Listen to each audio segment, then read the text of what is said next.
okoka judge no ho asem troka ema police for ebefa no omo reminding na hwa na omo man bail na asem no ekọ Accra Circuit Court ema ye granting bail 1 billion old cedis no with 2 sureties na stories ni nyina ye be no ha sei na ye granting abronye bail ene okọ court yensam ban ana esi wo ho yenko na yenhwemra NPP national and regional NPP communications team member ewa haidie ni eboruam a ene niema abronye a wo hwe me free fie osusu se ka yese NPP amanyokuo no edi kan tu anamon bi kra before it is too late na akwakoduru sei no yenko ne ntie mu nsembra ye ba communication team member ewa ha regional na menenu entwetwe eho enkomo wa hwe me free fie no you are not left out so wetin do adwen chere no afa 0592136677 the number is on your screen and men check cry we say bia matrofo na to now so afre na wa adwen please take us away na yenkotie abronye court insensem namra we are back to studio for discussion this year the Accra High Court granted we are back to studio for discussion this year the Accra High Court granted we are back to studio for discussion this year the Accra High Court granted when we were handing down this particular condition, I don't know,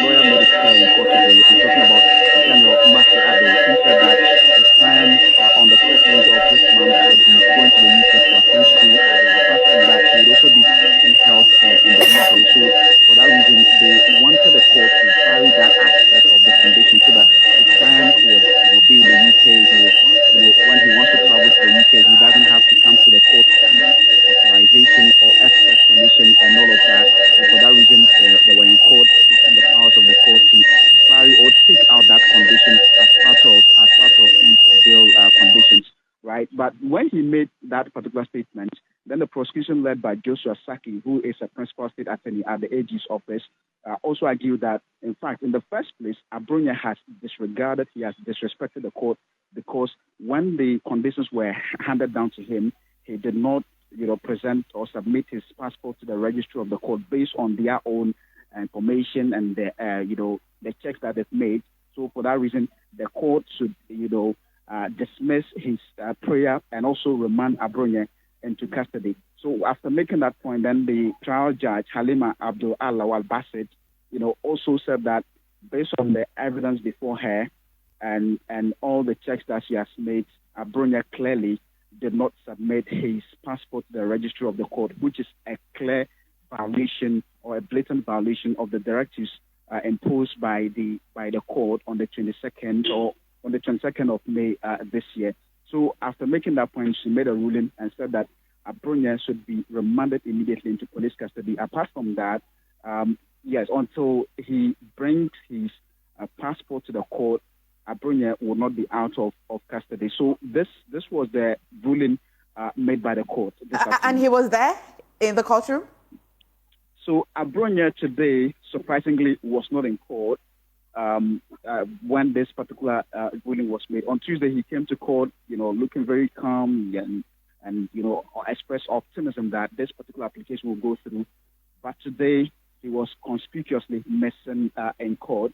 And interestingly, when he came to court on Tuesday, he said a few things. He said that, at the moment, his case is in relation to the fact that he made some comments against a judge. Okay, na chasa Kwame Bofu Boni Abronye court nsensem no ana yakwa akutie aba. Say dem sika no ye nyina yenim Abronye otena ohia TV so a ono an YouTube channel ono kasa ye nyina nim nsem a okan efa Adenta Circuit Court judge no eno ana leading it to where that he is now. Nana min komu PSan say regional communication team member was say for communications officer Ken Kwadwo Abubada ewa ha. Ti ma me no entwetwen enkomo enfa. Ken minia Abronye Dizzi ye nyina ye nim. Unim minsu minim. niema a ye ewo Monchimonka highway ni so minim yedi enim wo ka ho de abronya sorry a no super way ene ba bia a leading no to NPP amanyoku no mo fe niema abronya ye yeti krom ha abronya akasetie nipa bebe including Dr. Winfred Richard Anane ade abronya ye ya me personally me ya pan ya papa na wode na asem call no so de emfa adenta judge ne de ne na abade ba me personally ade abronya kwa me bofu boni me ja wo papa Winfred Richard Anane doctor abronya de na asem call no say doctor kra no o inje o ma wrong a prescription inject a man for ma wo mu wi asama abronya kan me ya that doesn't higher tan asem yen tan nipa but san niema na ye na wanya futufo bia NPP amanyoku num no ana leading it to where he is now.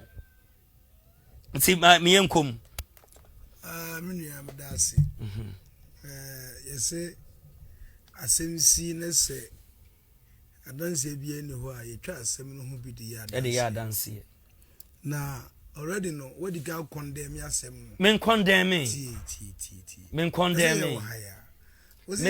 me personally starting was me so minim said near ma oka internet no so how do you know say okay wunim dia producer am sorry hwe abronye time I was super ono ankasa including me fan say honorable kina kompre kwa Japan na nka yebenya sa video ni bia cause kin kwadwabu bada se onim sa abronye odi atem mama gasam chiro I said there's no smoke without fire yeah and we are since we be ango kan papa enje grade abronye enye madman so na mabonte na kasa he's not facing mental health okay yeah me can say what you na umane koye say nipa wo tie mi no asa abronye kasa o Ghana hantinu ze Ghana hantimi kasa biem o kasa se e chiw ne do court na e fe say ye twe aso okay sana pesa oka debi nya sana mpesa meka constitution no say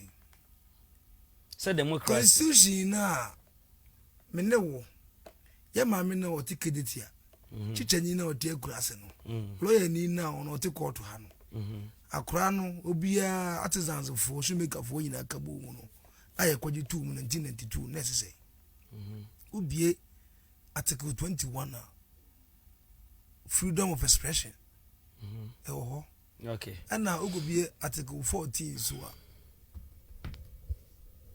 a difficulty make a choice say unlawful arrest unlawful arrest inti our based on the two freedom of expression and unlawful arrest we are near defining democracy even the preponderance of democracy Abraham Lincoln assemble no kaye concerning democracy say your mind say your mind based on say e cabinet min kabia kadi na bo anya aka Dizzi yati bebre okrom ha Dizzi yati bebre okrom ha and metimi asate instances bebre okrom ha e dey na nkoso okrom ha and omudi to me omude the same people no super akofo ado Dr. Laji Mahmoud Bamiam de keka ho ne ade ene bi mu CEOs ni ade bi mu CEOs e okrom ha ni ade komo ho na tete om gugu akofo ado graph play kura no wonto and one of the NDC presenters say play no graph no kwhwe ase they let them anchors akofo na dwumbo ne tino takunyo opese ka you can listen me ba nyabotre mama o chance say yeah one man they be into the topic on tin Brazil today. Why the political witch hunt? Why political persecution? Obitin chaya on things same way nyina say. Already there two abano on the 7th of December 2024. And on the 8th of December, more established as ABSF and oral operation recover all loose. No baba yede okruma. almost started some bobo nkofo dwa ye ni omujale ni adema ye rakino frata kura na yire kura dross kura kotamai omokofa Ken Oforiata former finance minister the bangers no one yire pioto mechanical former Bank of Ghana ni fi egbowura ho na result na o ka say former finance minister under former president Ekufuado omo bowura ni fi kofa na yiri pioto de me catch do me there be wo evidence omo bowura NDC amenyo ko bowura kofa na pioto yeah Dizzi Ken mama nka sam chiro e wom say me yeah communication ye no enye ne tie me ana nka say me na me kan ye pioto ana me ye emphatic tie and see will you even get evidence of this there be pioto na wo kan na ye me tie me yempon program no ye nyampon ye the woman came out vividly boldly said the bangles na de nyina asasako including the pioto and I want to be done eno na say na waka initially one ka say bangles na pioto e dey pioto ye pants eno kwa sana won test pioto ye dey sana won test pioto ye dey it time go say sometimes we should try to mingle the communication with pioto ye dey me ti ma me common sense so o dey common sense say pioto arefo o hwe ye yo mu tie ye yo me ka say ba ti na mu no media for na maba no because of the direction na abane de mu korinti abane de wan na ekọ mum pese bo be no point of correction media for maba because of the abane de ye ekọ no abane no de ekọ ebi very good you are talking God recently and be told just say he say yeah government is a platform just say media for be e aguso and so on thing was mate ho asem me say asem bia make bia me no me na so oba me wo nyina so it allow me to make my point ye call former governor Bank of Ghana fie ye wie ye call me ankasa me nua adenta kumi ye call fie to the extent say you to be even as a social media activist in the media those on TikTok we pounced on them. Why? Because they were trying to gag them. Fancy whatever well, if you know their names today un say nansa me try catch you say Krobina ni enkadwe no enen sem bia na betu kan was akro no so today we are living in culture of silence they say omana ye tim no untimi nkasa na mpanifo sento kwafo no wa dia aka nyina so beka obekika because NDC for kasai okrom omo kasai yo Dizzi I know omo kasai bebre they run their mouths and they are doing less for the people and you know the only thing they can do today umbetimi aye nyina ne say yenim say yentimi nye na wonso be kan ye be chiw ye be show. So let's focus on political insults na abronye it's not about political insult. Who is insulting who is insulting who? We were here listen we were here we were here when it said John Dramani Mahama fair lawyers say unanimous FC who questioned him. We was out. No say lawyers don't go court NDC for lawyers you know. We was out. It's na ye ka ho. We was out. Now NDC lawyer. We are some way. NDC lawyer we jebe ne. We was out. I said yeah, I didn't know koso no. Me pese afa ni start you. Afa ni ye hiti. Na we tell to was in hiti rounds. And then me imagine say me ba be pepe nsem ama omo mu tie me na we NDC ni gba obedwa and obedwa. Unim. Adia on, you say, if you say, a Diania Yendi, no, ye no more home quine. Okay. Ye could share Grabby Kutupa. I'm Grabby or most secondary school. I could afford one Cassadi Ghana's Gadish or mono. But I could afford to say the 3 Kunu, 50% Ukruma. Neon penny 4 Ukruma. What is our brother? Be without. Upon all the insults. Well, Abronye a true on even the fellow party members. Any NDC no. Say what coming mamin kabia mamuma. Is it necessary? And I say, does it consist of say depending at them? Even Bible biblically. Bible aka say di waja ene wonani na wonkwa aware e wa asase mama inside example let me land no let me land it is saying respect is reciprocal and so on to us listen to me and so on it's not about you see let's try to draw the dichotomy today the youth CEO youth employment CEO Malik Basintelli yeah a dear no man fan can job on me okroma Dr. Rajima Mugba me okroma eti obi fum ekuma yeso nso fum koto de ne budwe no mimi di sawasem koto de ne budwe ekuma yeso nso me say koto de ne budwe Dr. Rajima Mugba me moja ni mu sada pasam ka che okroma very good moja na say bi kra obi kra be ka say o report mabodi na I know mabodi sab I Malik Basintelli ono yende but enen sum embobra yeah ya try the dia akufo do oyalefo or this that you are hearing na you the same penifo no okuma ona say obi kra ma ne ka say anka obenya anka akufu adokra anka onwu. I'm not endorsing all these things but I'm asking you say you being upcoming communications officer will you endorse political insults to your fellow politicians? We shall face them with equal measure.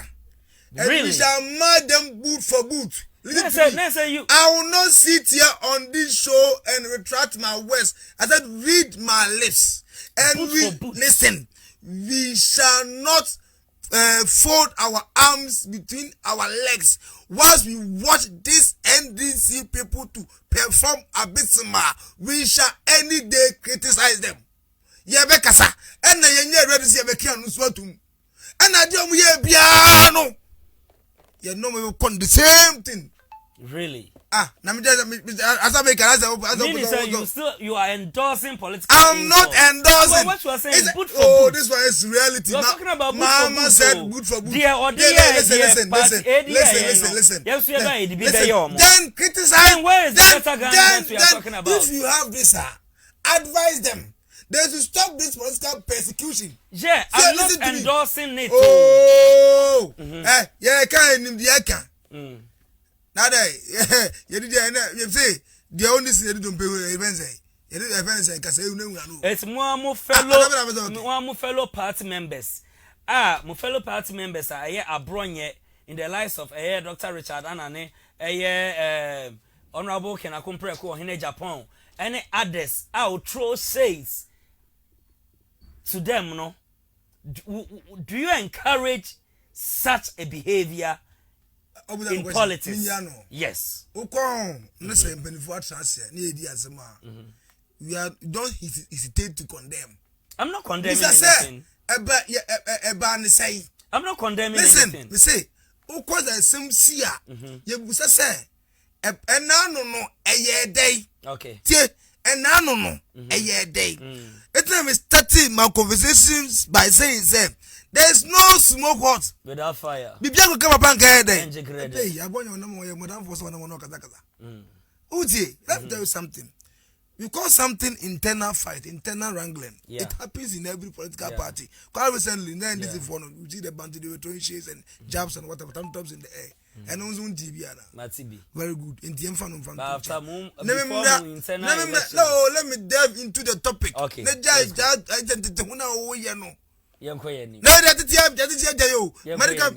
I'm not retracting. I'm telling you, say we are matching them boot for boot. Okay. Because of my margin is I'm back because they have power.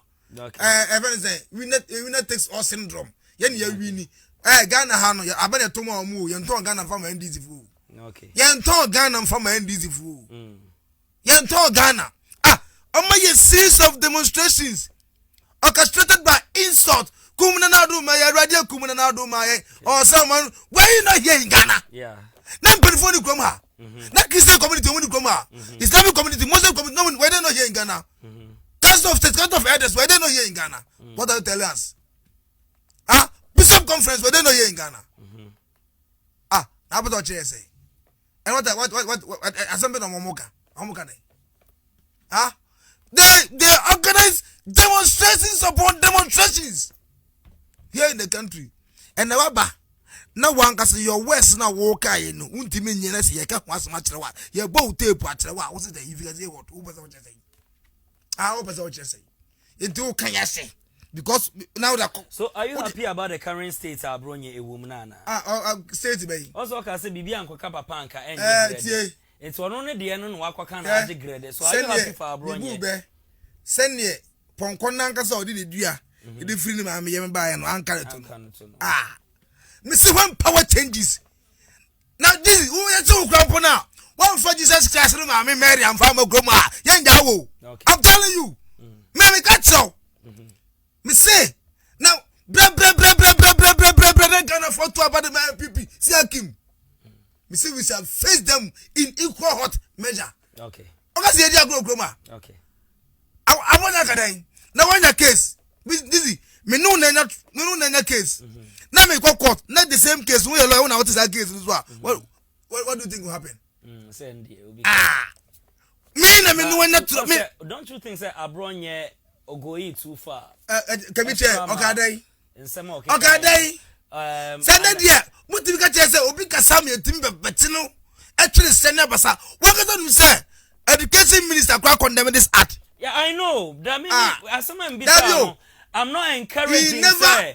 Education minister, Hana Dusu. Listen, Hana Dusu never mentioned Abronyo or say now the judicial service, the police service, they are finding excesses as Amuya Manebo. Yeah, I heard it. The erroneous, obnoxious bail conditions. Kofa webra, kofa wabra, where is ebra, and then we are small girl. We are watching. Girl, we are on your jumada. Eba omiaba. Where was saying no? That Wakawi, it is only a day. As about me abanon so, and I make us say, young tie send me and tiny pa, a crano, and a lady no, and some free noon by. Also, no crack can see Sudia say, as some one name sell all cane, say never quackovino. Ampa, ja, but on only making so much china, and come quite or your conform our being. Okay. I don't think Embrano, a Tibi, Embranin Tibi. Kevin Taylor, and Penifo Croma, you know, Domino terms that was it this year time. You didn't about Croma. You your money state security. Yeah. Bon Hobine. Yes, I'm on state bangaro. I'm on them. Some protectino. I'm on a few Croma Hagoy. Or no, or ye superhuman. Or ye, as a, or ye, first class citizen. Very good. How about what you say? Na mebo. Maybe that's what Jaya now. Ten onyaye. But me Mugabe mercy. Oh, me certain instances. I didn't go so groma. Wouldn't me say Mugabe mercy Mugabe. For the physical achemo. The rare reason when they are the run is guy say babies. Or say babies with sharp teeth. Who are going to your guy? Very good. Also, do not contribute any quota. Yeah.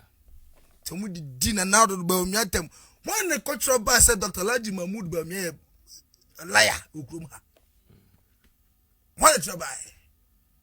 Nippon the person who orchestrated this no. So honorable can I compare with Japan. Mu internal elections no crowd. Obijina symposium said Dr. Mahmoud Bamia is a liar. Eno de yesa na for contest ana we gina ha na we aka we gina ha no aka we ba abubada me masema me bisa wo no me bisa say so do you endorse and would you endorse political insult yemfa ba wo me abade no but do you also endorse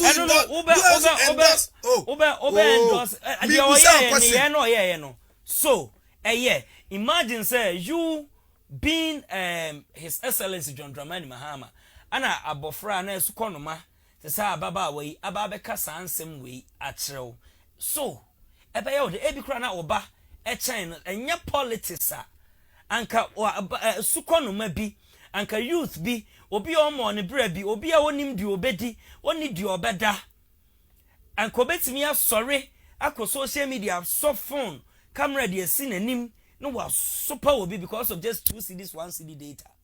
Se nipa ne ye saa de kirewa wo how are you going to feel? Ntina me bisa say will you sit here and endorse political insults such as the abronye aye baby a situation current state a wom say no wom and it me fan say wa make example ababa wa o say a friend ba me abaye be video ni nyina e wa ha wo be endorse.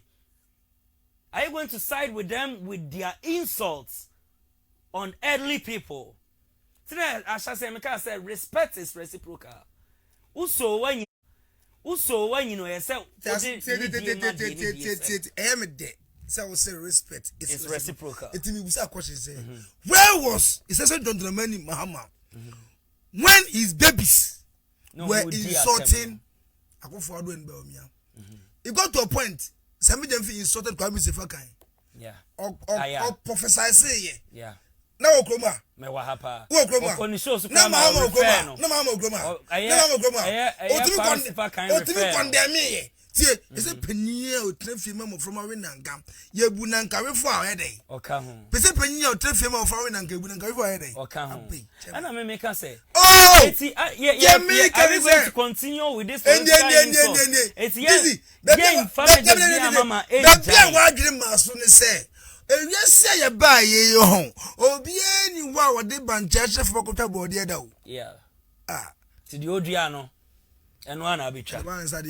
Very good. And yeah, to also the other thing we are doing channel for 0592136677 and Chamebia Matrofona to now so afraid not watch the warding. This one says fire incident. Traders count losses after inferno at Makula Market. Na ye hwe eno na yasako limited accessibility continues to be a problem. Alex Kinati a fire service penny enso akasa te famiko 2A and then 2B na ye hwe 2 videos no emra ewia ye besa atoaso.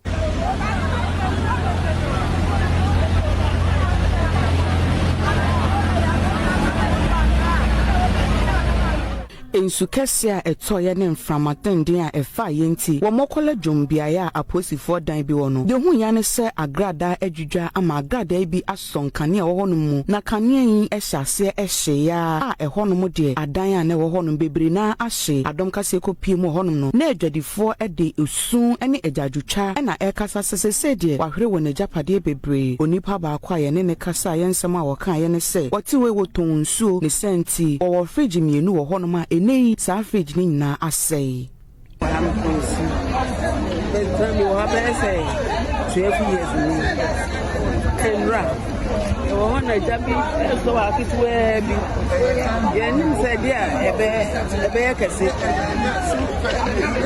me ni manya shi mo ye be hu say sa de no ebe kase ni kwa kwa family wo me ntumi za ho mfa ni ni asha ndo me wa eba ni say and I get it to 9 o'clock.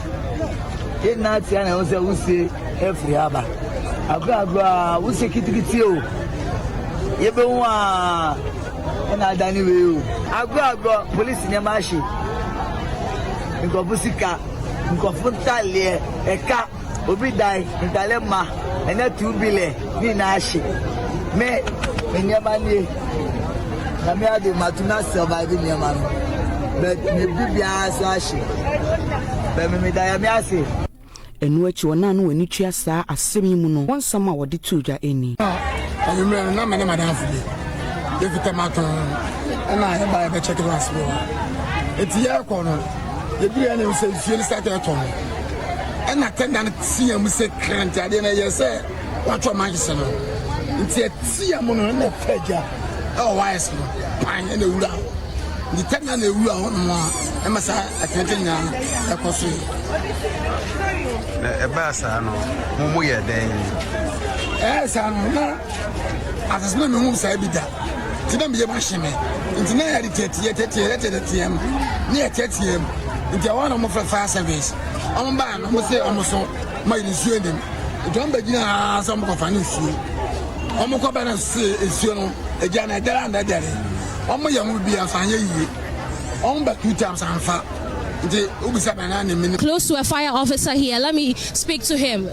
Good evening, sir. What exactly was the situation? When did this fire start? So the fire started this evening. As at the time the fire had started, there was a building collapse at Adenta, and our rescue team had responded to that incident as we speak. So with this, when we got here, we realized that it's a fire involving the police quarters annex. Our officers from Makola, we are just a few minutes away, quickly got here. The unfortunate thing is that accessibility was a problem. You know, people keep their wares even in front of the building. So everybody was rushing to salvage what they could salvage. So they were not giving us access to easily or conveniently. They were not giving us access to conveniently get to the scene of fire.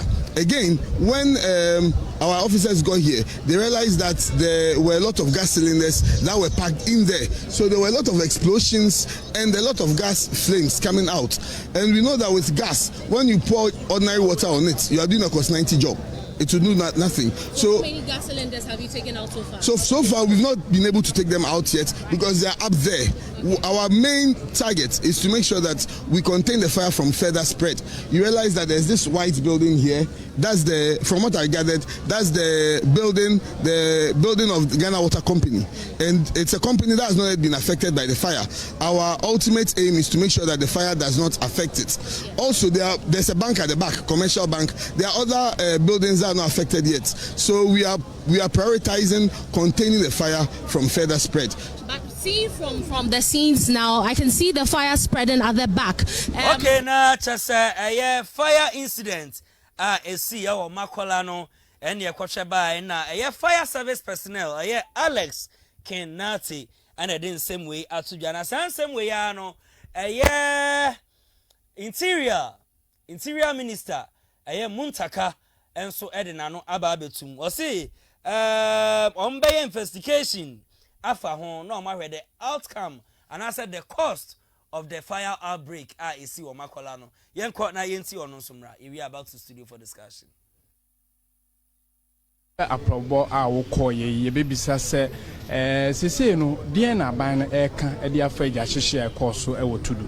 Well, ye beka se ade ha adwen pi se sebio ye jepa de kakra aka ye bo ho ban na akwhye.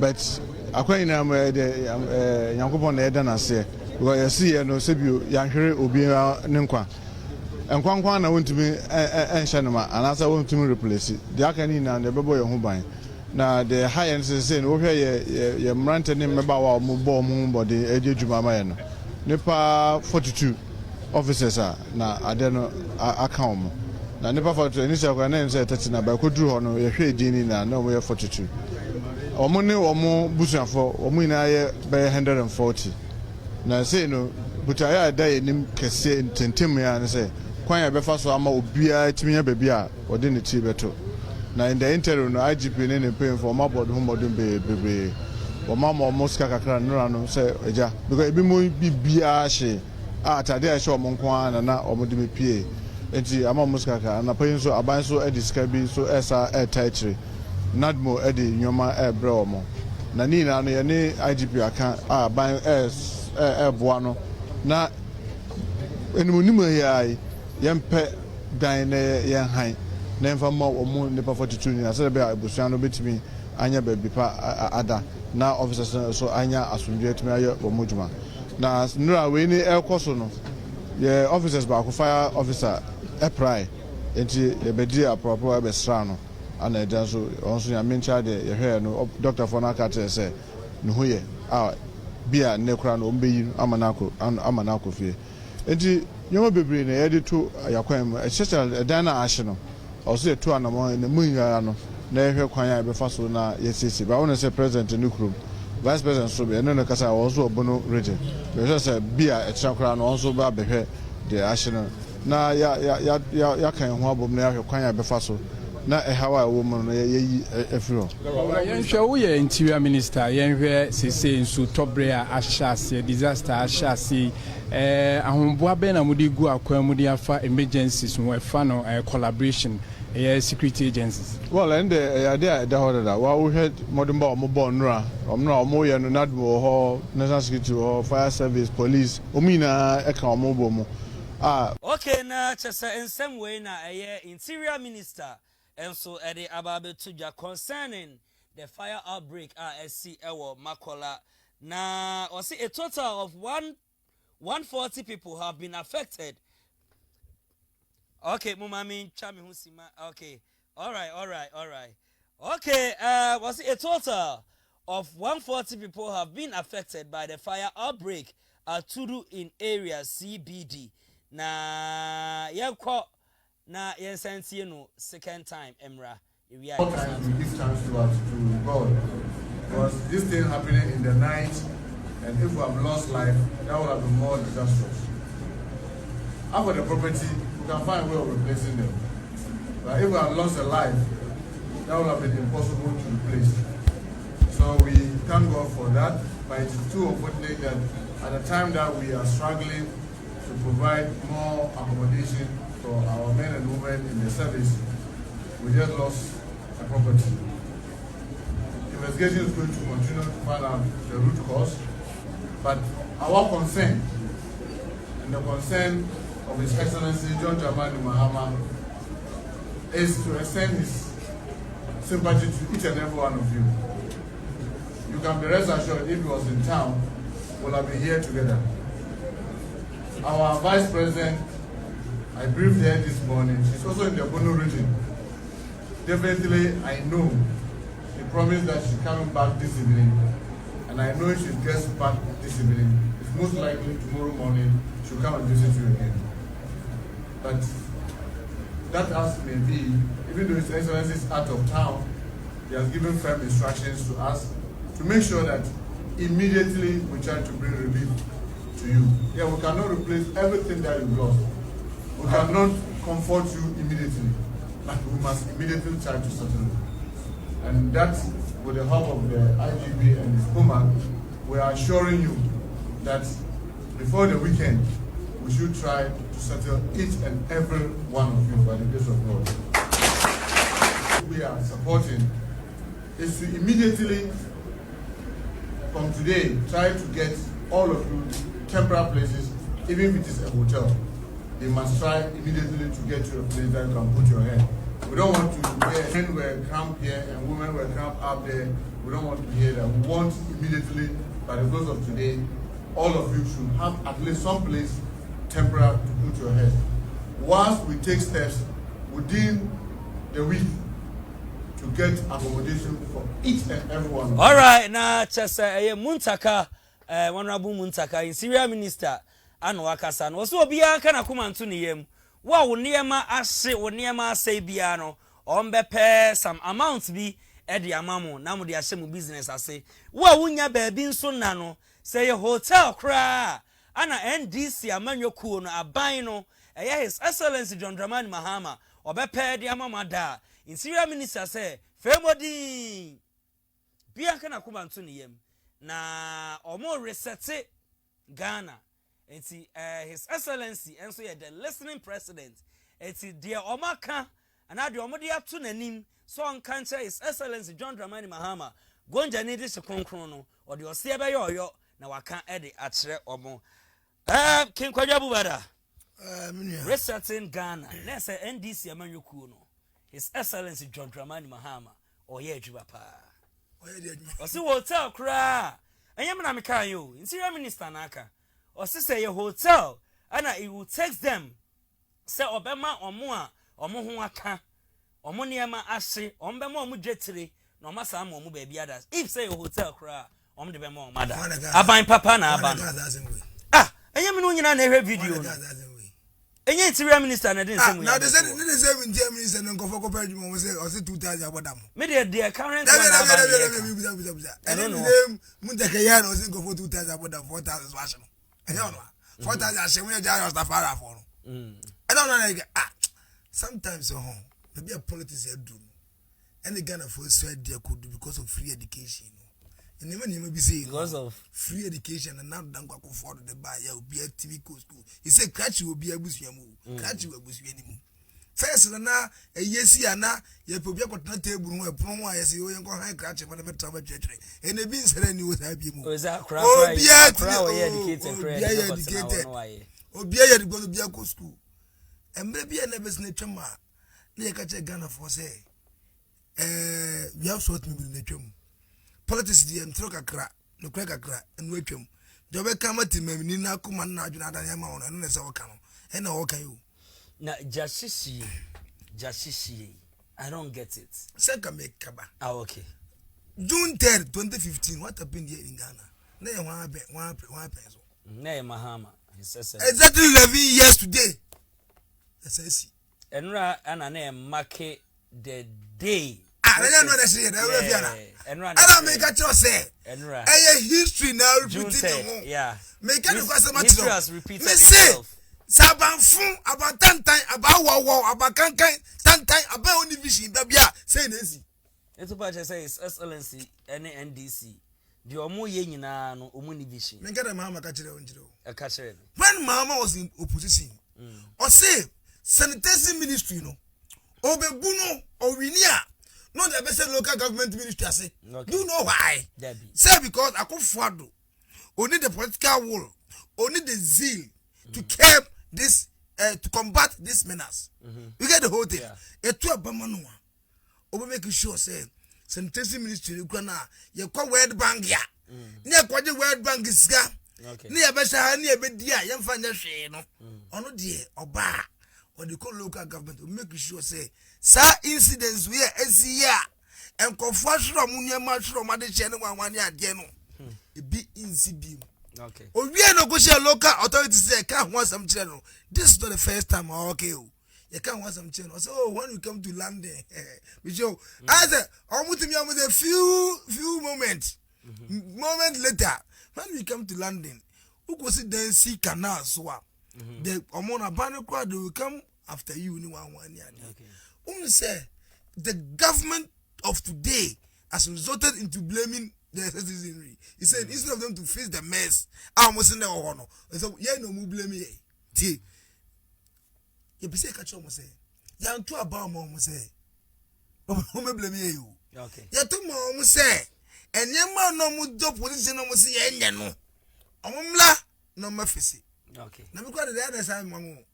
Mo na promise a reset agenda. I never make a reset agenda. Me say, I'm not this if we can reset agenda. Near the final reset. You call Oxford, Macmillan, you check where the when you say reset, it means you are bringing everything back to the core, back to the normal. We got the agenda. Okay. Me say, and I didn't say more. Ah, now you are in this in Paris and them. What you mean that's what the end this year? One casano, I don't know, me need to be free. What is it? And me say, me come in jail. Me come in jail. Yeah, one. I'm not here to wake up. You call and say, gentleman in Muhammad say, you're going to build our team with local players. Okay, so GM Emame Ewo, we are going to build our team with local players. Ness, Ken Kwajo, Abubada Communications member. Kwada so NPP incoming communications officer regional and at saying can you acquire him there. This one says he said memoir to us who they see about 3 videos be but before the young one after the one as I was me rem it's in a hangi ho meaning baby our land baby our ODSC this one says he said he wanted to die. Sister of Adenta building collapse. That's a enra niema esi wa Accra no. Eni enyan. Adenta building ensuo ya eto ye. Enframa kakra ya efa ye. Several buildings are collapse. Eme binum ahre omokra enkwa ewo ho. Same moment na ana tudu makwala ejachichiri die ensu eto mu. Videos ya ye boy ye man said that ambo enremu ansem even fire service for no almost wo mu dru ho no some eyewitness be e kan say fire service for dru ho no almost ensuo ni omo tank num ana ye hye adenta ho no sorry ye hwema kola market wo na baby a fire service station e wo no ene baby a market wo na enka emu ntwe ba ye tie fire service ni no Alex Kinati o kan sem bi so mo bedru ho no na jana no wedin ana na cylinders enso esisi stores num It's not very risky. Ema omuso mbebo erem cause hana explode. Hana explode and imagine say gas explode adan ana ediba. It's we guys don't know what is happening in Accra. Houses are collapsing, flood is ongoing, and then fire outbreak. Now, he said he wanted to die. Sister of Adenta building collapse. Victim no, sister Akasa. Yenko na yenti nimra. If we are about to studio, besa atuasubi. Going when my sister when my sister called me. No, it's not my sister. I don't even know the person who called me. Said, have you heard what happened to your brother? And I said, what happened? Then she cut the call.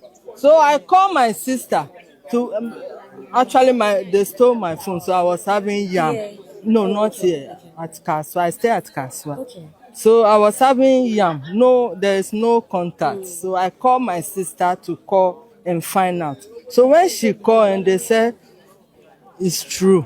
So you don't it's my friend, my sister. And or friend, and I see what nee bed na collapse. But your friend, why is he make see here? Of yeah bra penny in next room. Nti no na kan here confirm me say ampa. Nti ya ba ye so ampa. But that time no mo ayi nkoda na ko 37. Na ni maame na ye try say ye be hun. Na. Me say she was a pregnant woman, is it? She's pregnant before. But no they were from. So I was asking if so far how your brother is doing, their children, have you heard from them? At 37. Okay, and your brother? It's not easy for him. Actually, it's not easy for him because when I called him this morning, he was like, your friend is gone, because she was my friend before she met my brother and they got married and they were living life, right?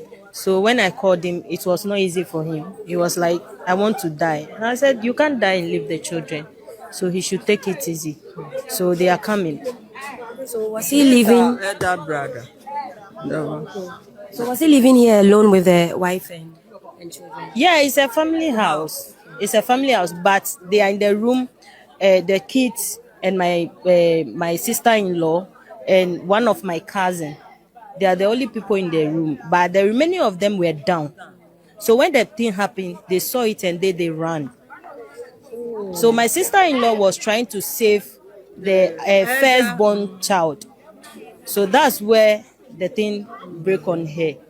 So she covered the child. So they removed the boy, and fortunately for her, she did not make it because it took time.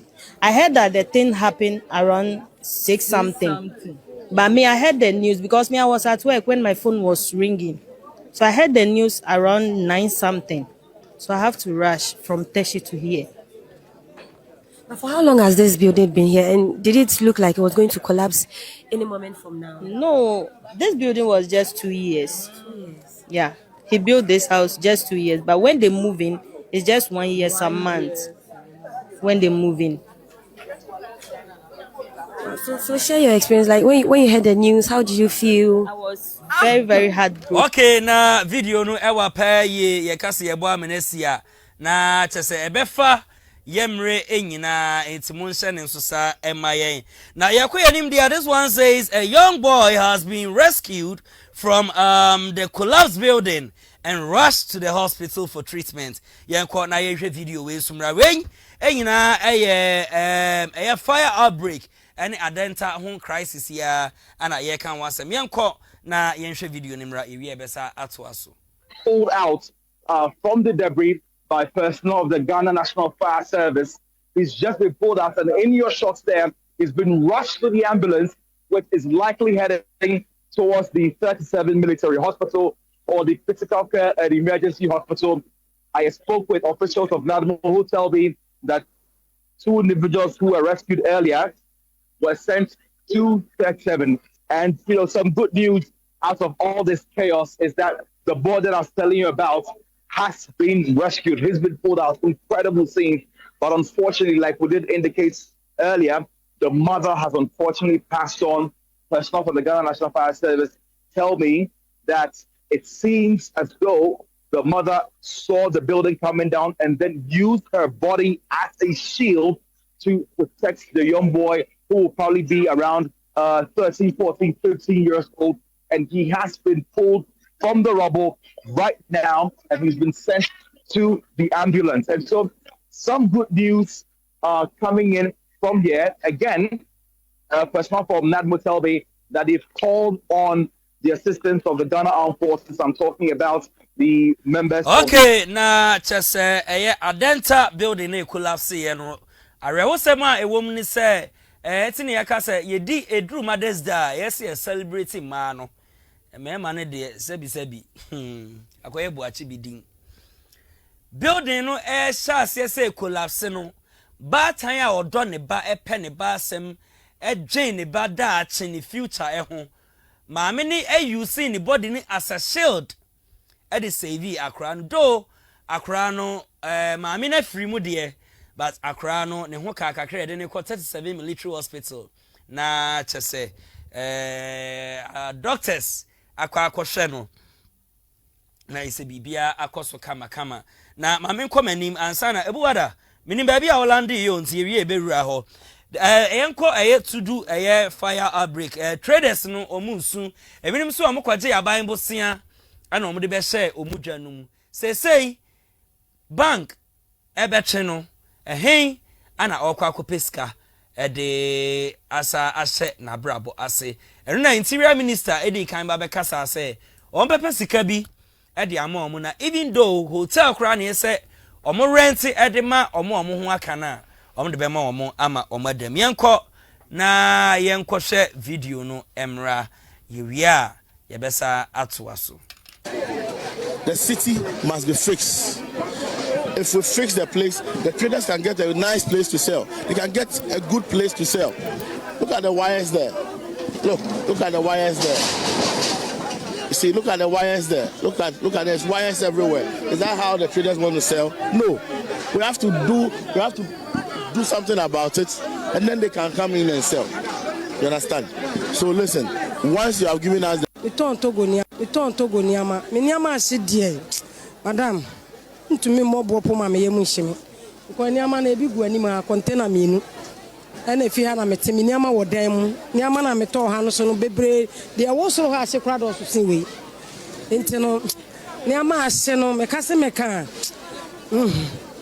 Niama ase, me niama ase. Ngina we. Me hu niama ekita me ani. Enu na ekita me na me di gina we. Eto antare ne eduku mo nyina wa scarf eto duku bi se me to duku me se duku dwa bebre ense nyina no enra na dwe wa ha na eja ni to we ni se ti yi bebre as ya pon si ene ya pon ebi kwantam si enya ne enkoye ne ya wa ha ti de hu ya ne se husie no efri ase bi ne mo ti aye ne entia ya beto ade ne eko ti de hu ya se husie ne firi akire ho ene ya se ngusio ti amuni se ene ya se wata wasefo ne bi o mo hye bibi awa akire ho ne ya se o afede ye kakra ye hwe se eja na so dendende aba ti wana fire service fo no boys ne status almost sensuo no tugum ti kwansi ne ho se fire service fo no eba Kani besi na me dimirika na me call. Se me kwa na me say oh mira esra momwa ye na se de agya ide we de anya kase bia anos oh na ba kusie no so ensuo nika ni mo tie baby asio bibia se ana me bibia ko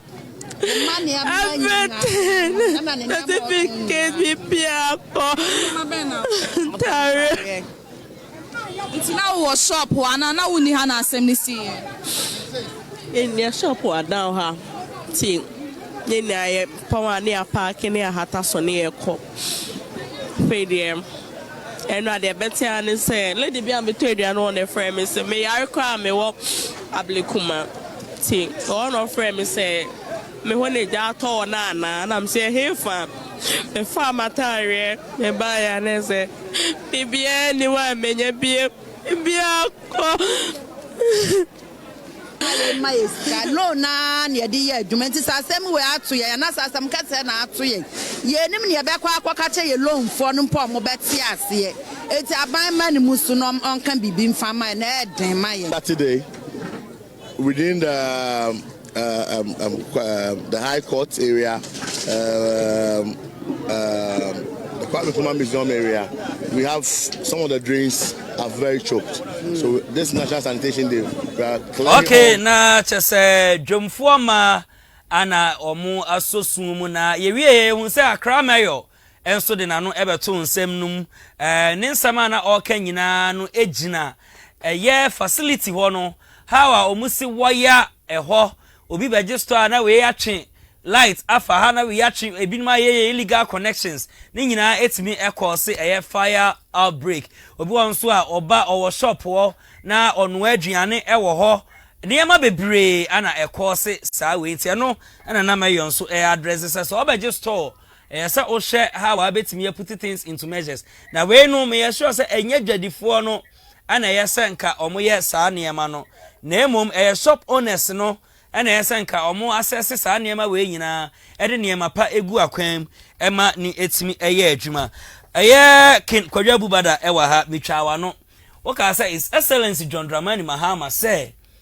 obe try say odi local players ebe ma ebe yeden ebe kwa Blasters I think say hona Olande enti nam ka say meka na meka say enti to asoma me ne emfa we nko boli nyina akwa yese ere mo say obi ti Ghana how does so believe in NDC for omun Trump betwa ene mutaka Mubarak say guest house hotel ni wa akura do mama yeah be Savannah region it didn't see Benyere was one so okay over 31 to 48,000 people displaced come Burkina Faso ne go d'Ivoire ni ade omuna na mbe guest house na wa mama no was say south ada mbe guest house mama ndem na mu kwada mentesi yo na videos aboy na maisu na ezu ezai na se prsa pane mana mu ye na nu so kani ni mo na twiye Soloku festival no ni o mani Soloku ya na ye se prsa pa bebe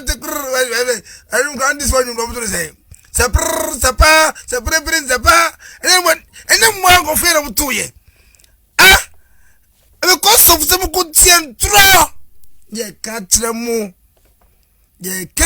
ye tu mu fu kroma musimu tiefu duo no and the usu me say is that the many so do am mami 0592136677 ubetimi abo rem now so watch wadwen the number is on your screen 0592136677 bo rem na frɛ na kyerɛ wadwen ɛwɔ nsɛm a ye discuss ɛho ken to aso no we kasa no waje adi hwɛ emra na Blasters bobo otuodu na ekoji yesi Blasters yakwa ani ahye entino akofado wabon mismanagement whatever na ye ba as well as the many man can know the team no Blaster team you ben say you the local made players they don't box that Premier League no all they don't be do the foreign players club but don't buy no friendly match in the Blaster players no go for do we ni mo na me oh minim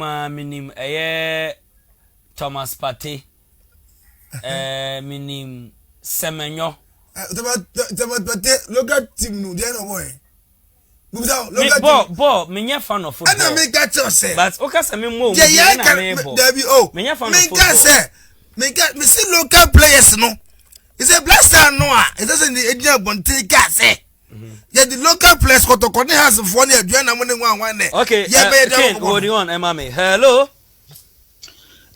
good evening to you brother here hora se una poma ti sai nyame adum ye ho yo ye te won ka chepa I hope so am so ho ye me wo ho papa na adwuma se unti me fi adwuma ba na ja se mere no ko ana na de nyame ye ma do na me be fie ntam na ja ma be fie musu yi asudwen kama wa na bi kama hwefo so nyina ami wadawro ma na me chia ona bo efi mota chufu ma lo wa de cha den kam cha ma papa bi na me chia Frank Robba to Fatima kwa MPP can check my papa bi ba ko no for to see so show like it me chia ni papa na me chia mi nya ba freshia men NDC DTP man organizer that thing no kwesi ankara no ne bo ne samna ni say Obi abedidi se peche.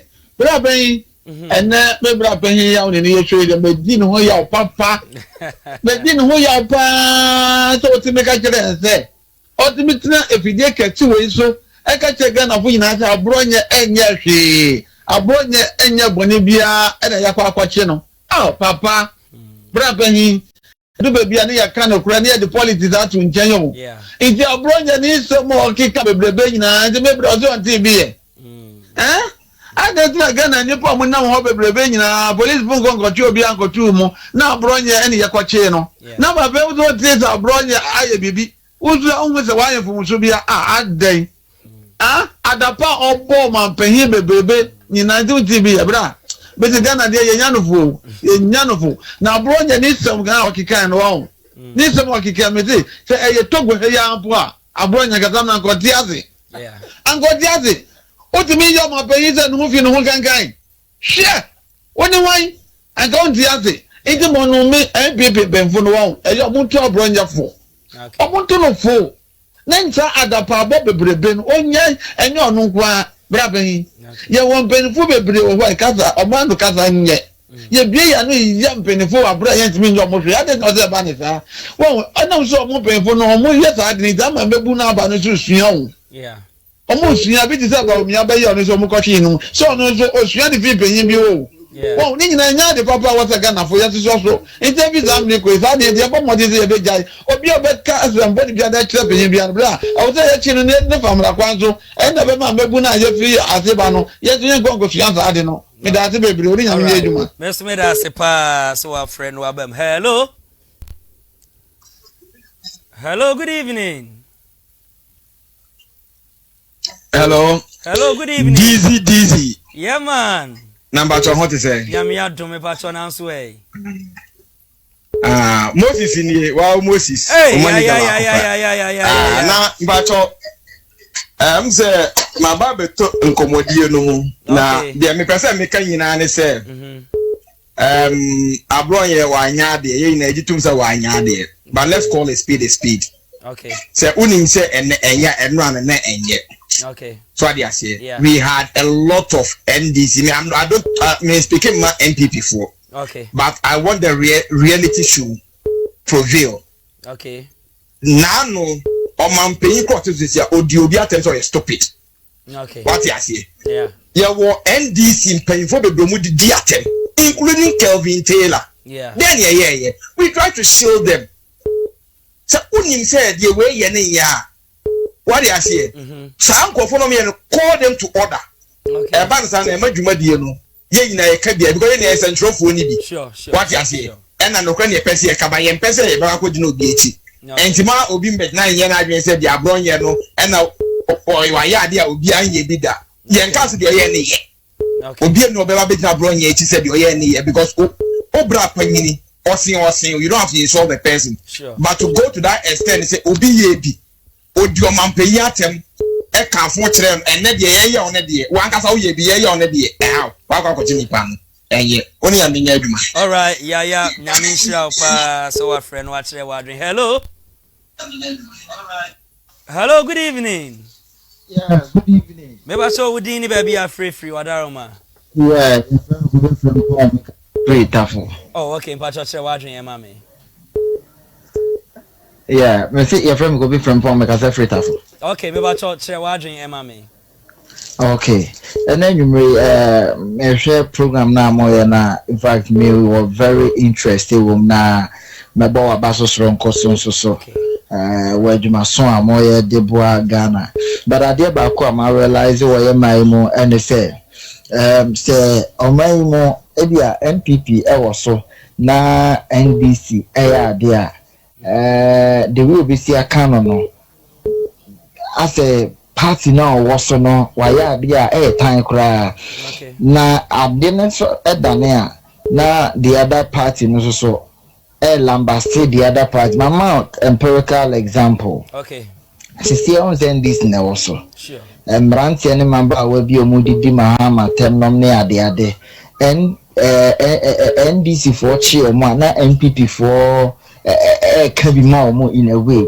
so na NPP ba power na amanfo the DNPP flag bearer no atemana so mo presidential candidate na tema na NDC fo nso so support no meaning so what the mention na say aha nti ebasa na ye chechire oman sabe ye nyan oman aha nti what is not good for the goose definitely it shouldn't be good for the ganders. Aha, you know, yan na yan addressing ye abronye atembi ne Kevin Taylor mo atemi omudi ni na no.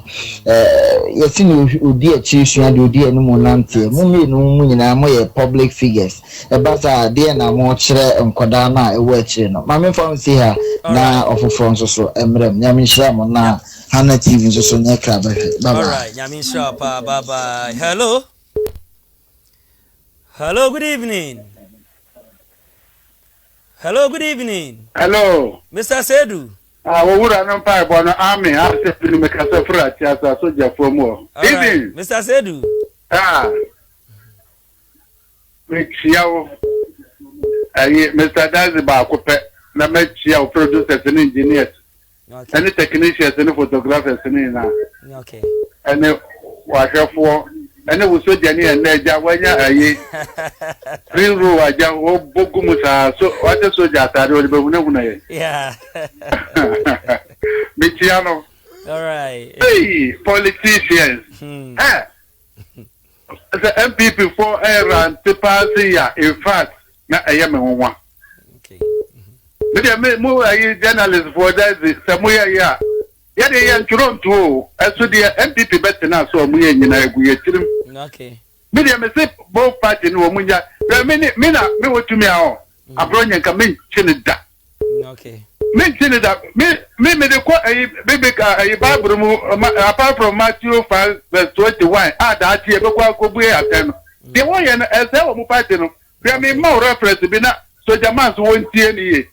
First ni ye na na do nye woye churutase na nadu be brain hwanse wo onum kalipo okodu be bi kura na wo mu oni wo mu ensedidi Ghana fonya advocacy bi 2016 wo mu ko so man boom yeah that omu ba pa wo mu nya 8 years he arrogant sa ba no de he ahemfo amosare enti me nka se NDC fonya bi NDC fonya bi ayini ba ayi fo ama ko ponto ayi ko ku sekete journalism then not like you make more to him. How much two weeks? Okay. Master. The FPP because una market and or we a yip or moon can correct.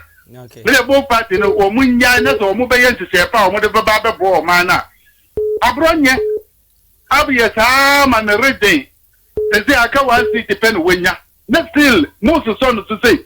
Why yet mamu pila kasia Canada Japan me respecting mo me de obi a wetimi buebu adwuma ma ebinemu ye no ya me respecting okay for money oni ayi koka ayena na sesi akura ye ntimi hu ba me anu ne kwakasa se obeba be ka hu se de be yo munyiro still mu ye okay me busa ayi so jaman se de abro ye no nya e de den na ona bu ko ndia ahobrasie man what the MPP what the your friend say abronya equal disciplinary committee what the abronya the okatira omo MPP for also on kangaroo bia mama abronya ye mo de say na bebo mo party na me de ka mo and this for mo nti obia na munya wo mo say na mo for policy bia emma na yi a hey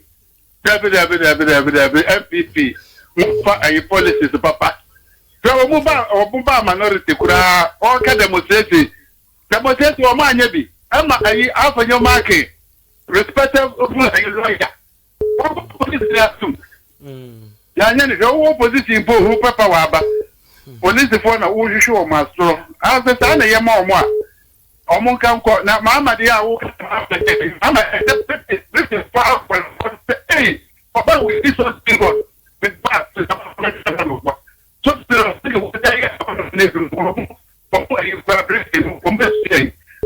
kuma mama kumu nana kupado ma meni nyina me wo bia but FPP for na di card ya mama okay me wona sa video no ho mo okay na NDC for so ya me mfoaso na senkura mama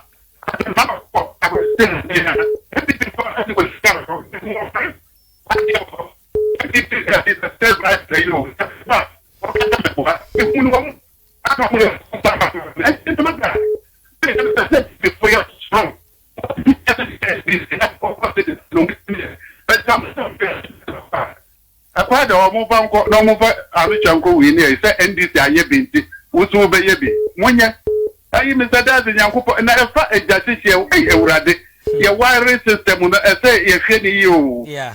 A Johnny Bipa, Master said you will see your wiring now. To me, I will see any bampa, and the baby teach my papa, penap, them. That can just answer to top of the stadium. A jabbing in a VA. Okay. I hope on a Bogana for by, but yes, I am wiring it, dear master. And you know, so why is in a crab a beer a ye? A being a correct one. Say about my Latin is what Papa Crab and over grow a Latin there. And you cry a fake crowd on what the Bayamo. That's the other man, Kwame Yacha, to make Matsi Mr. Sedu Yankupon Shroud Pa. Hello. Hello, good evening. Good evening. Oh, Kafra. We good evening, sir. We didn't have free. But me free man. Oh, okay. We watch out to one to home.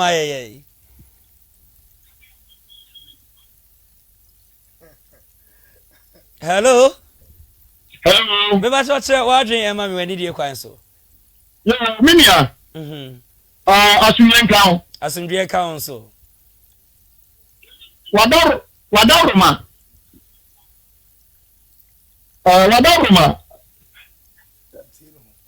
Michia ashefoni atiefo a. Etiewa ehwe na. All right. Na de woman say yemma endieme bi ende di wo omanyi mu. Okay. Yemma no kwaridie ni obuo ni ani die endi ani mukan. Adia ba kwa ha mo omanyi ne say that dirty politics no empenifo da pecha emofra da pecha no ye ba sra omanyi ne say omo choso omo masa de ni fro omanyi mu enti sadia enfima nyina ba beto aso ya chi abronye menka sama MPP ya chi abronye ada ni etike vintera. Okay. Si a chi abronye ada ni etike vintera. Sami kan si ada pecha de bebe becha ene ye nyuma de bebe se no we jai kasa MPP ni ndisi nara ebuoni ni die na senator fate omo fama mpenimfo ni mofra no enwa na egusu a etu ato no. Okay. It is like a man. I can look at it. Sir, dirty politics now. You're Ghana, Hano. Young trash, you know, body and idiot. I'm now minimum. Okay. And Chimba Harbor. And Chimba Harbor. Okay. Again, I'm not wrong. Who's your Chimba Harbor politics? What's some of the pressure? Okay. I didn't feel a motion. I want to start getting from minimum. I quite sorry, I want your penny. Penny sorry, I want your wafra. So the fact that I'm penny mama. Say, what would be not trouble? Say, your papa no, and now family, and now brother no. What did you attempt? Huh? I'm penny kufu. I'm penny ananado. I would did not attempt. So the fact that sorry, and your papa and the young Mia. What did you attempt? And then you will go any day more anymore. Na ye dia sade we ama na tifiri ama aso aba won kwala na eba no so abra bom e be ni sa politics na ala no asumje be ni e hwa mo man no ko ye be ni e hwa mo man no it's a just politics minister ba ko oye MPP ni e me bi na o ka say ni ni o NDC e ti o mo de o mo competition da e be the MPP ba ni ni ani pipi NDC ba so a I don't see the deep. You're a Sakosia, a common Sakorenam. And a moment of a son, I won't do water and a Mukumo. I don't wear the answer fata. You're best for my no. Almost she don't say, and come last them. Say, you got them the DNA. No one in the Embra or Menumu, and the politics. Okay. I for the idioma pem, or Mamu pen for the idioma pem, and for so many also. And good in the Ben also. Bible said, good and always now, Panda, it is a very accepted woman. You can't see what I say. Diana, you are Diano, and see money about the chap. Ever go on, man. Okay. You're best level. You're so minor. So we got your man. But what you are more than the Amoko to the Terra. No one got your moyano. Okay. Every before Jack and the dear. Every before Jack and the dear. You won't put any dear man. Let's send somebody say anymore. Yes, I will for compassion. Then the time I'm on a album.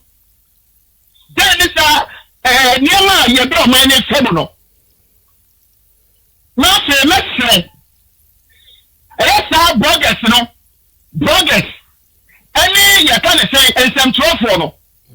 Said you were so blessed, and nobody, I said, one battle, or we don't know how to show, or maybe be a command you, and tell the people who say, sir, and bloggers in the higher side, yeah. Yes, so, man, look at the bloggers.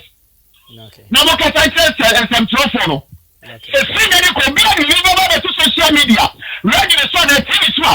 Oh, what they will say the all canoe. I am not worried. I don't find something not to work. You need to perform him. I said perform a monster. The one you need about. Then I'm a celebrity. All right. The German penny, penny Mahama. I didn't penny 40 now. Samson I'm a chia MP before. I know I'm penny 40 now. When you go past you come. All right. Now I'm wiring. Then Simana Rabano. You never would. You share your papa and a casapa. Bonnie any yam embrace Casemu. Okay. I'm wiring now. Yampon come on, Minia. All right. Or some more. Amen. Amen. You better was a pass on so afraid. Na watch wadring. Usu bet me aboerem. The number is still on your screen 0592136677. Na uburema ebejo so na watch wadring any day kwan so. Ken Kwajo Ebubada. Accra Floud. Hello. Hello, good evening.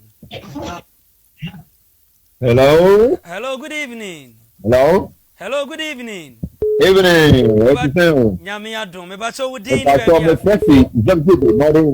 Oh, okay. Okay. Me bacho che wadrin e mami. Me ba tin yakuta nta ho. Ami. Nyami kan ho. Nyami kia pa. Amen. Program abuye mo kan ho. Remember our brother enko ni mai. Amen. Memfa ebu emma mine of a mine mai. Okay. The pacho. Ye the problem. Okay. Na be me be make us na say. Asem asem ebe is Ghana no. You be here okay. Before her and before her. So you so before a potential a moon for my drink of moon for my drink to me. The other man the better time. And then me papa knew why am I papa? What you know? We are my papa no. I know could be a papa but a baby.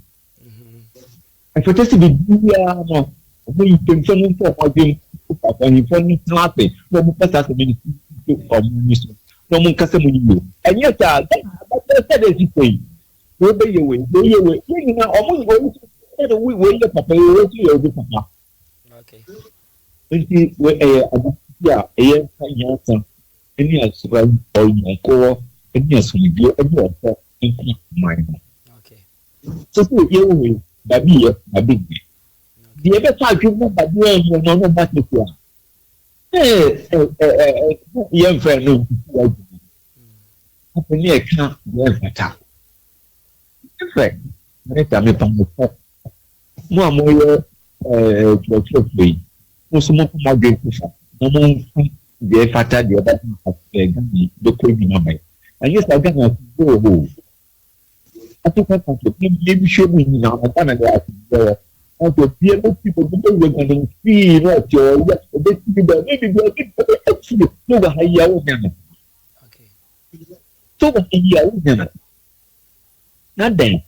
And then as well can be yeah, you want my enjoy a movie never catch money.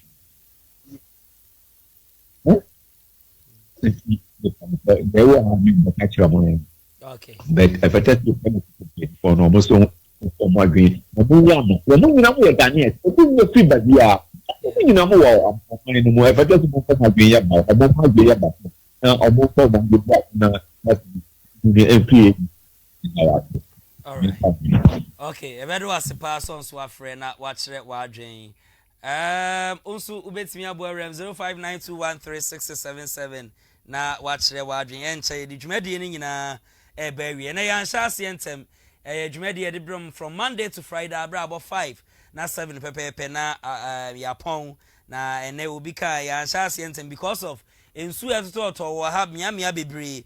Menya sure say Accra flooding na koso esisi wo miamia bebre no ye betimi. Hello. Hello, good evening. Good evening. Mr. Sedu. Sedu na sabe be aja me pete unaja. Bi mo ametra me kozo. Aya mwanya abutra ma ya ja da panelist ama ya na ye panelist Yeah. Emenya ikakra fama so jafo. Me de anicha na ewo politics mu na. Me de yentimi yifiri wo pa na so de na so masa. Na yede ayi politics mu ba shawa. Che enye no requirement kurma braso. You before ya say ayi kwame kurma so kan nyame e fa ko se he enu free wo chire president Kufo no eja Rollins president Kufo by Rollins say we Kufo ya tai na Kufo so de amano Rollins enu so free wo na Kufo ado the president former president ono so by na o aka chire Professor Do Little let's still jeje te chire ho na wo frɛ ayi na ado say shorty ono so afrɛ say yokogere on se pedifo na akasa ena etwa sano eto ho ebe tu mu amasa ama political parties no obi afa enti masa ya pa na de omo mu di mu fokura ne aye Christian council ne medium ene muslim ayi ni nyina we mu ye kura sanka mutimi hia pedifo no se de be munya de mu ye nkoda be se oboa na so no kura obu kata omu di wo mu wata mu kura kwa mother competition ye dizezi na aso kura o me prechi na ade na aye ye no bo mu kura di atemu de bi mi se dazi esi ade se nya pa bo pa se de mai ma te so jamai o kan fu ayi abronye yi ade na abronye so no nya ayi ahode na wonye yenti yankopon na akasa meghe na ja etu ben kona ja obi ana obi tejire ho mo yankopon ka ye ho no nya mu kase na oso kwa apia so ne aba ayi no amafo amra na eja o se o mo yare eniye ne ho nkro ne ba de bidro de bible say mo ndi aduaba na mo fa na aha no say yare enti yankopon kura ehira so amaye yankopon ka ye ho okay na mo yankwatente ne ahode ne adechepa okay all right Mr. Sedu ebedo wasipa se wasafre na wabam ken kojo abubada we de ye bre na ye bre wi ene ye stories nyentimi anwi we kyenya me ya adoma mesrew sabra na hana tv for do pa ti we kyenya me ya adoma sabra nyentimi wie eye flooding sensem eye Konfanochi teaching hospital ehun sensem emergency nsem a esi ho nyina anti LGBTQ nsem eye 24-hour market economy no ni nyina ye ntimi ambo enwrem ho ti mesese we kyina de Friday boja ye brana ye mbo ne tew enko eti wo final words na ye conclude bibia na ye sorry dwumadi no so ba ye kasa na ye nya be ye last caller ebo rema ye be fa no na ye de na wie ti ken kojo bubada me say conclude de na wo ka no eno final words John 1930 John 1930 na de na wo ho na boy Bible ni we su ene jaye ene yempo John 1930 na de na wo ho na unko asore o me kwa sorry na me bisa o senya memory verse ni nyina na metin dia gu metin ndia nkoto mama mahama na mo kire mo unko asore asembe nkure unko asore me kwa asore I saw the only man. And I know John 1930. John 1930, minimum day. Ah, you. Eden oh. And your chief will now be my friend Mutia, be the Bible. No kind of 100. Not the say. The OTA and you say, on for Bible, no be John 1930. Say to phone no break. John 1930.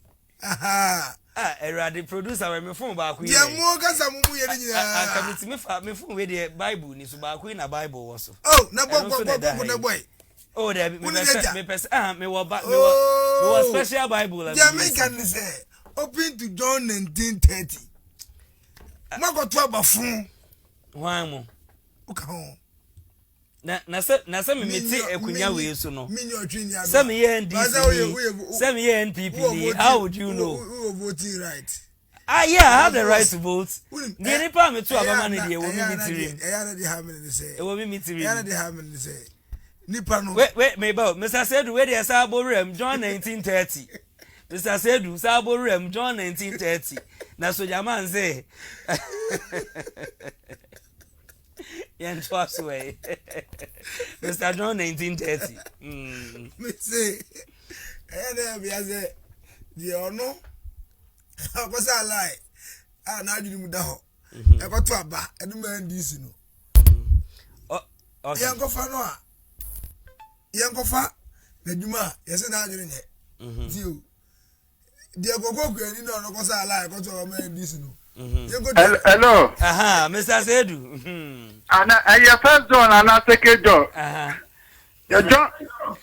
John 1930 was it? And I answer the San Kita. No. Okay, sir. I know one of Patire.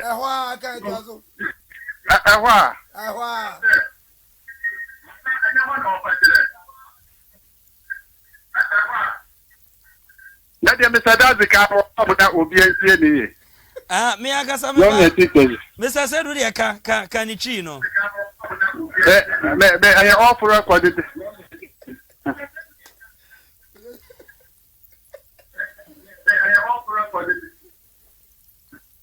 Okay. Okay. What is? Can I answer? G and San Kita. No. Okay, sir. We na obo ne tiri acid o ni tra acid ne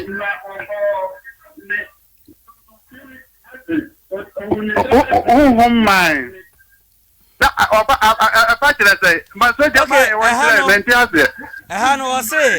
Jesus receives wine on a sponge. And here the action. And at the declaration, or see he cries out, it is finished. The maker question say, God of say it is finished. There, Enra, Nintalian in Nova Shea or a year crano, or say it is finished. Maria, if I have a see, Coco Granny said John 1930, it is finished. Teacher said John 1930, it is finished. They say nurses for almost John 1930, it is finished. Comfortoche, John 1930, it is finished. On you see 24-hour economy, John 1930, it is finished. The episode will be as a ring. Abba, they don't remember Muhammad Babiano and run away. It is finished. Dizzi, baby. Oh, not yet. That's right. Now, sorry, I'm paying. You're on camera. I'm so sorry. What say? Make on kind of 1930. Make us sorry. I only quite sorry. On kind of every year to do some review. Or Jane wine some review. Brofon is an organ. Ah, Brofon make us or Jane some review. Me say. Where at the action, or say Jesus receives wine on a sponge. How good. On a sponge. And at the declaration, or say he cries out, it is finished. And the meaning, or say it translates to the paid in full. Jesus was declaring that the debt for humanity's sin was completely paid. And the work of salvation was fully accomplished. Very good. nje mu nyina ne say dia hwe se besie no abronya issue nyina no na ho dada utie se du na ngasa kan ye no ho dada ka je ka akofo ado de nwa de ho dada. Okay. Never can someone say. Dear, you say, Babano, and one Abano. So it is finished. It is finished. Yeah, Brenna, yeah, Brevi. It is finished. Obeti any pami no. May the American Dizzi, Mamanchia, I at a form was not a friend. Yeah. Because a monk can win away a performer and audience. Yeah. Was a money in a cabo in a mushroom. Yeah, I'm in Charles also bird, man, I'm in Chow, ever say.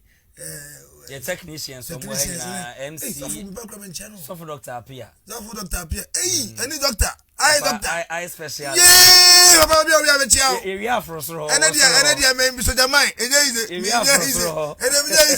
they say, Papa, Matunka, I'm so a gun and near.